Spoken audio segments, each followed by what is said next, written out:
Mga behind the pinost scenes. namin, yung pinost ni China na video sa Times Square. Ano yun, umila kami doon kasi hindi namin makuha yung puso. Hindi kami ayaw mag-sentro sa amin ng puso. Pero finally, after so many tries, napasok kami. Pero sobrang ganda lang yung scenery sa New York eh. Dahil ba doon na ano ka maging romantic? Kumbaga nag-inganyo ka. Dati may kasi ang mga nagsasabi sa akin, ang London and Paris daw is a very romantic place. Pero para sa akin, ang New York, very romantic. Lalo na ngayon.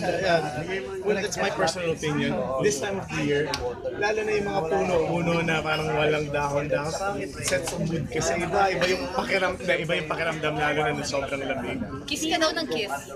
Parang nahuli sa video yun. Nasaan sa Bakit ano to? video. Ano nangyari doon? Bakit na ano? Siguro na carried away lang ang lamig eh. Kung nandun kayo, iba yung lamig. Iba yung lamig. Siyempre, on dealing din